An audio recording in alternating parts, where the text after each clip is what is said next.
or it'll be worse than de Blasio.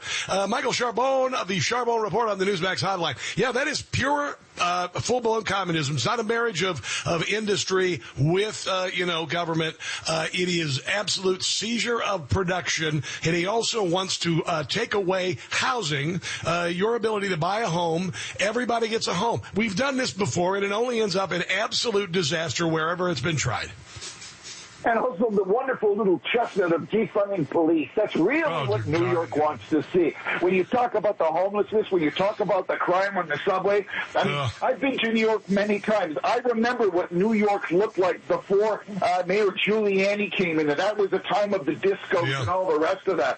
And as soon as Giuliani got in there, and remember stop and search, all of a sudden, the guns we got off the street. Look at how safe New York became. Yes. And then the theaters were happy. The hotels were full. The restaurants were happy. Everything was New York, what New York was really about.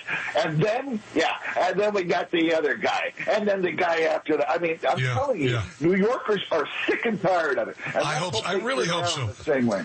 I really hope so, Michael. But let's talk a little bit about, Canada is going to contribute more of its GDP toward defense because of Donald Trump playing it tough with NATO. That was pretty good news from your new prime minister, Mr. Carney.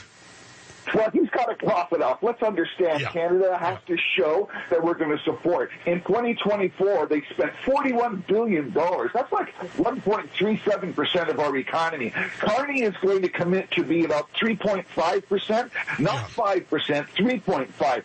Because if Canada was to pay 5%, and realistically, let's look at that. It's $150 billion a year. I mean, we don't have enough French-speaking people in Quebec that could go into the military for that kind of money. I mean, sorry, that's a joke. We respect everybody in the military. That's a joke on Canada Day. Yes. The whole point is, guess where 75% of every dollar goes that we buy military equipment from? Right here, baby. That's who we pay.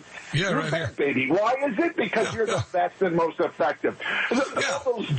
All those jets, everything is there. So Canada is at least smart enough that we have our ally and our neighbor, who is the supplier of the best technology and military effects in the world. That should be what we should be purchasing.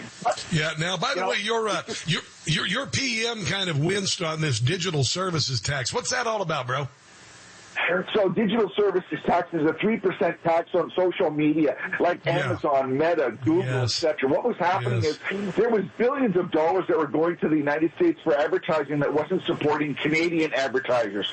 So Carney, like Italy, France, the UK, Japan, and Australia, are saying, listen, these large conglomerates, and Canada says anyone who's making over $21 billion has to sit there and pay $20 million of Canadian users' tax. And it was supposed to go to the common man, but you know as well as I do, it's going to get filtered all into the government. So what happened was the Americans said we're not doing negotiations. Therefore, Trump said suspending negotiations until we can sit there and work this out.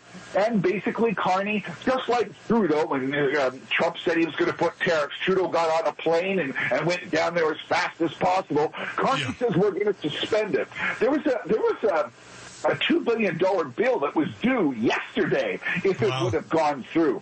But, I mean, there's also, I just want to say one more thing about this dairy business. Trump keeps talking about a 400% dairy tax that we give. That's not true.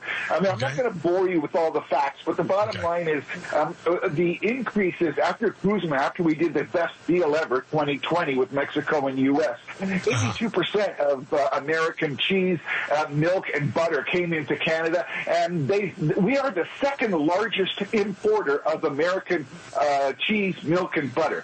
And the reason that the tariffs were put on was if the United States imports over a certain quota, it's going to kill all our independent farmers. We don't have large milking farms. We have small independents. So that's a non-starter. But I will tell you, we negotiate this deal, man. We've got to do this deal. Well, it sounds like we're moving in that direction. It sounds like things are calming down. It does. We got a lot of good things happening here. We got tariff revenue that is just absolutely kicking about $120 billion so far, $27 billion last month. That's amazing. That's going to do wonders for balancing spending, I believe. At least Dick Morris told me that yesterday. But it sounds like what? What? But I got to ask you, it's about the deficit. Why have I not heard anything from the Trump administration talking about putting some of these tariff money to pay down the deficit? That was something that he was going to do, and I don't hear anything about that. And there are Democrats who are using that as a claw, saying, well, the deficit's going up. The Trump administration has got to talk about reducing the deficit and applying some of this trade revenue against it. Well, that's what they are going to do. Like I said, I talked to Dick Morse about that yesterday. That's the only sticking point I have is they raised spending 56% because of COVID, never brought it down.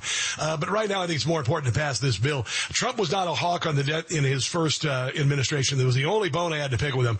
And I keep hearing from people on the inside that you won't even be concerned about it a year from now. We'll see. But Michael Charbon, we got to leave it at this, my brother. Enjoy your Happy Canada Day, bro. And then, of course, raise a glass of Molson's to the United States on their 4th of July this Friday. How's that sound? Absolutely. Any time to celebrate with our friends, and a great show, the Rob Carson Show. Thanks, Rob, for having me on. Where can people, your viewers. Not at all. Where can people find all your work, bro? MichaelACharbon.com, the Charbon Report on LinkedIn, and I'm on Newsmax back again. Everything's going. I did a whole bunch of hits, so just catch me on Newsmax. All right, my brother. We'll talk to you again soon. Let's take a break. This is the Rob Carson Show.